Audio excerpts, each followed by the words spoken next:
За одоо бид нар өнөөдөр 7 сарын 10 болсон. Монголд 7 сарын 11 болж байна. Гэт нэг наадам юм да гэд нэг гэртээ жоохон хуушур хийчлээ. Тэгээ бид нар ер нь 7 хоногор нь ингээд хоолоо хийгээд хөлдөөчдөг. Бараг сүүлийн 3-4 жил ингэж байгаа. Энэ л болохоор нэлээд цаг хэмнэдэг.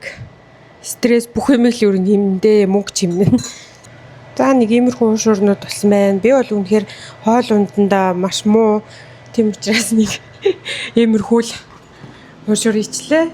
За ингээд ер нь бол хөлдөөгчөндөө бүх хоол шүлнүүдээ хийгээд хөлдөөчдөг. 2 дугаар бол бас хийдэг маргааш. 2 дугаар бол ихээс өндөр би хичээлээ их хэвээр. Тэр Amazon нэг сэс авсан одоо та нарт харуулъя за. Энийг хараач тээ. Ширээн дээр ингээд тавихаар уулын зурган дээр нэлээд өндөр сэс харагдчихсан байхгүй. Тэгээд бид хоёр нэлээд өндөр явах юм байна гэсэн чинь ингээд одоо жижигхэн хөөрхөн сэстэй болчихсон. Одоо энэ маань хичнээн өвлөөсөн ч гэсэн нэлээд хатан байгаа. Доошоо очиж хичээлээ хийх. За ингээд доошоо яваад хичээлээ хийх гээд явж байна. Би та нарт бас энэ орцсныхаа нэг инээтэй надад хөөрхөн санагддаг юм энэ хаалгана. Та нар Friends киног ер нь их л үзчихсэн бах тий.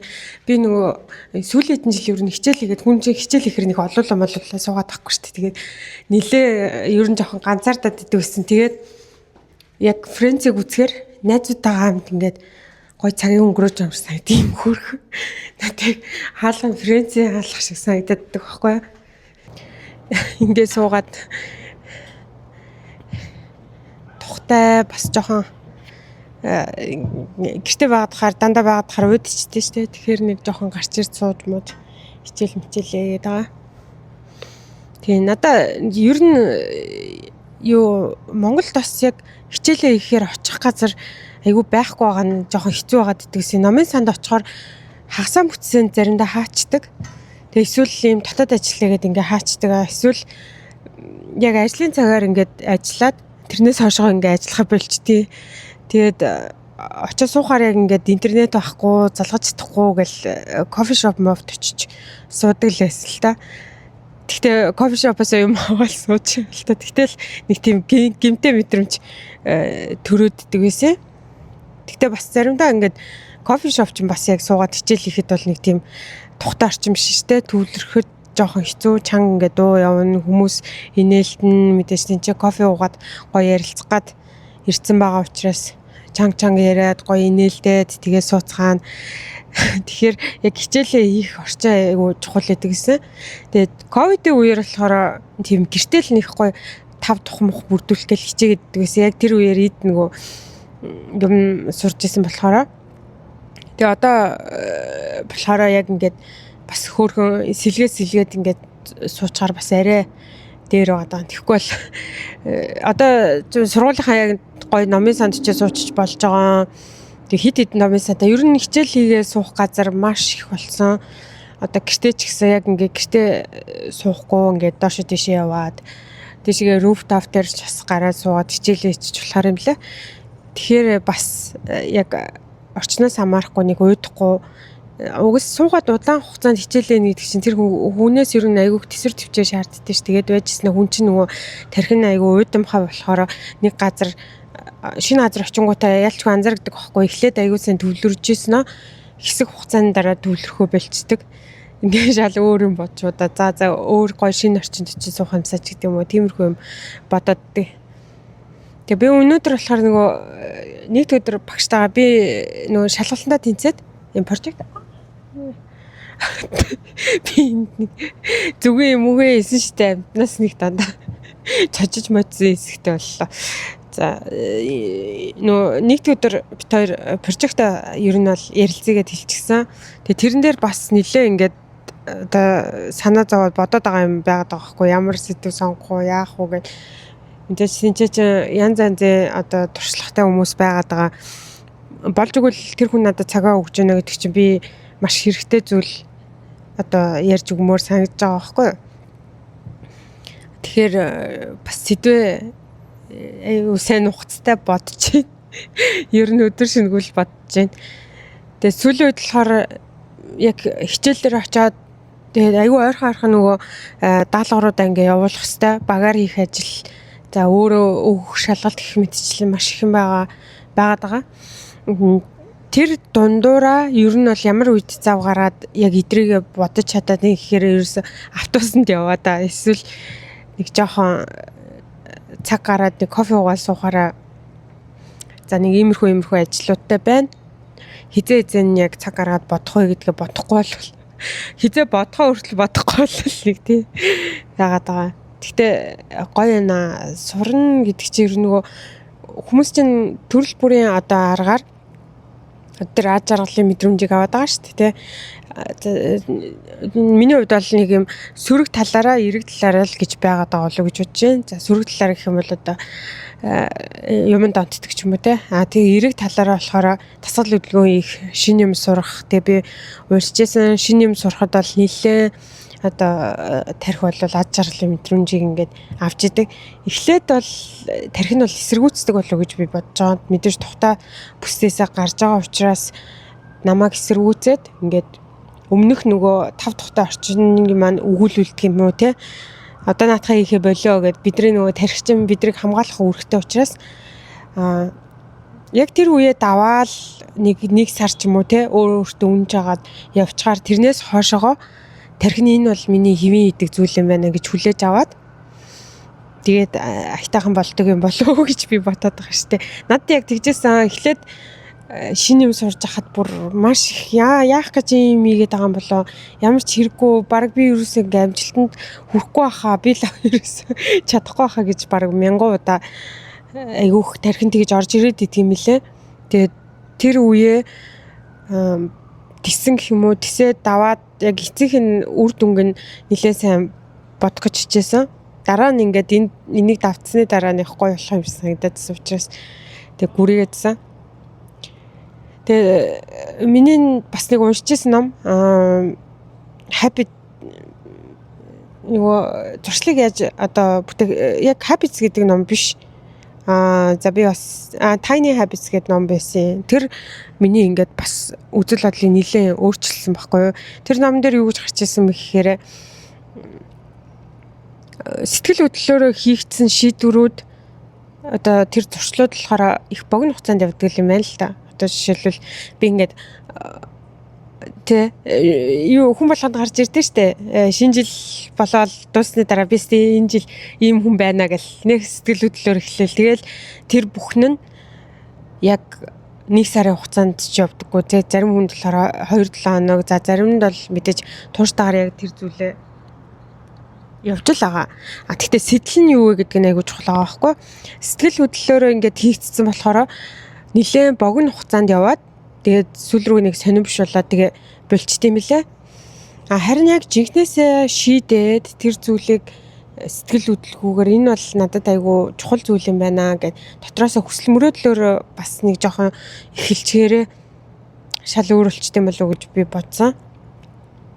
Тэгээ миний хувьд болохоор яг шинэ жил баяр янз бүр үйл явдлуудад зориулж нэг хайхтар шийдвэр гаргадаггүй болсон. Би өмнө нь бол яг тийм байсан. Одоо шинэ он гараад би өстэй нэрээ ингэнэ тэгнэ. Гэхдээ тэр нь дандаа нэг юм цаашаага ч юм шиг те хойшлуулад идэх сэтгэл зүгээрээ ингээд дараа одоо тэгэн дээч гэх юм уу те эсвэл хэдэн настай болохоор тэгэн дээч гэх юм уу нэг тиймэрхүү бодоод тэгсэн. Одоо болохоор шинэ жил ч байна уу баяр ч байна хамаагүй яг миний амьдралд одоо яг юу хэрэгтэй байна гэдэг дээрээ илүү фокуслаад явчихаараа ямар нэгэн сэтгэл хөдлөлөөрөө тийм шийдвэр гаргахаа болцсон. За ялангуяа одоо энэ өөртөө зуршил бүтээх сайн зүйлсүүдийг шингээж явхад бол яг тэр нөө сэтгэл хөдлөлийн мэдрэмж байна уу? Яг би чин сэтгэлээсээ хүсээд байна уу гэдгээ нэлээд сайн анзаарах хичээдэг. Сайн байна уу? Өглөөний минь шинэ өглөө маань ихсэн байна. Би сая усанд орчоод тэгээд одоо лимон оливын тастай шот авах гэж.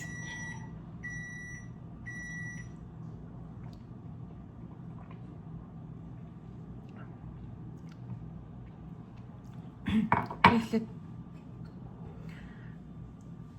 зөв өглөөсөө оливын тас уудаг гэсэн. Тэсэн дээр нэг тийм ургацтай ингээд тэрнээс хойшоо ер нь бол холивын тас угаацсан. Тэгээ одоо хүмүүс лимон хийж уухаар арьсан дээгүүсэн байдаг. Илгийг ирүүлжүүлдэг гэхээр нь одоо лимон холивын тас ууж байгаа.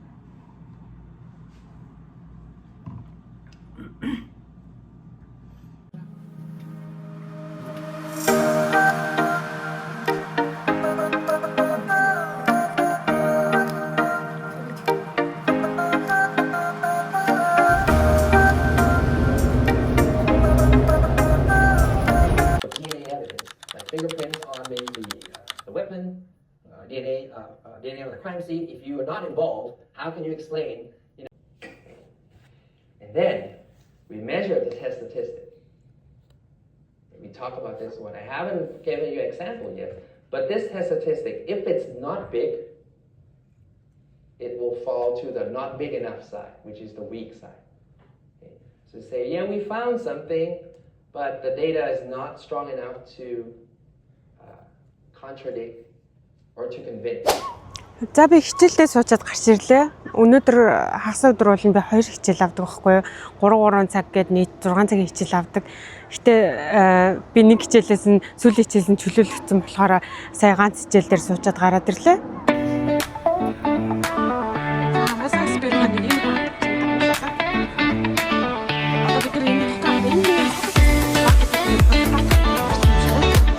Би ингээд 2 удаа Amazon дээр яриад төлөвлөжлээ. Өнөөдөр бас дахиад үзүүлдэг өдөр нэгсэн гинэ. Дараагийн хагас өдөр ирж чаддаггүй. За ямар ч гэсэн Amazon-ы тухай ярихад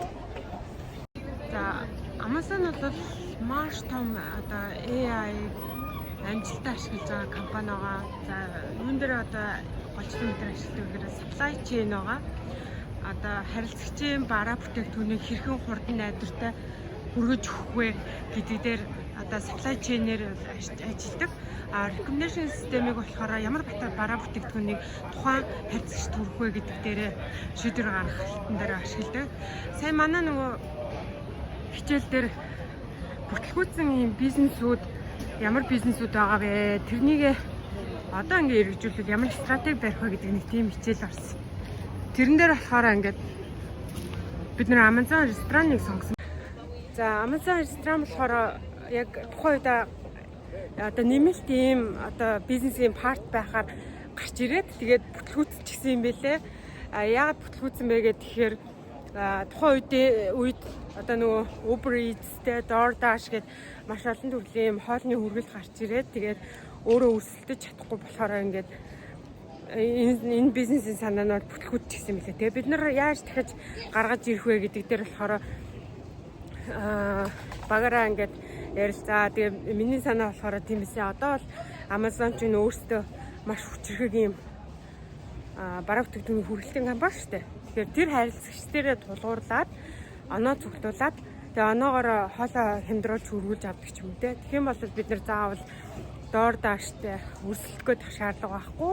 Хангалттай өөрсдийнхөө харилцагчдаар оноогоор нь ингээд хоолоо хямдруулаад авчих юм бол бусад одоо Uber Eats-ийг ч юм уу сонгох магадлал нь багасах юм байна гэдэг нэг тийм шийдэл гаргаж ирсэн.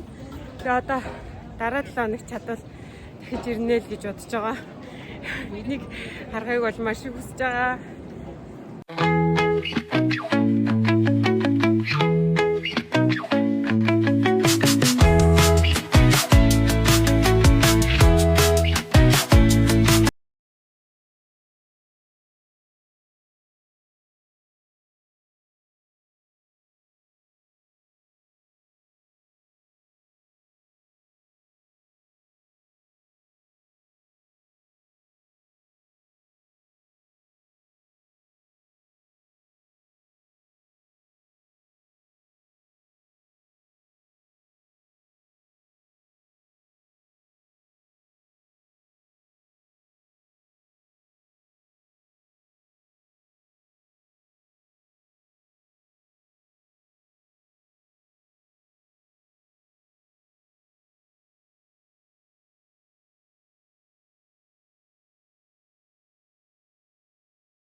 Thank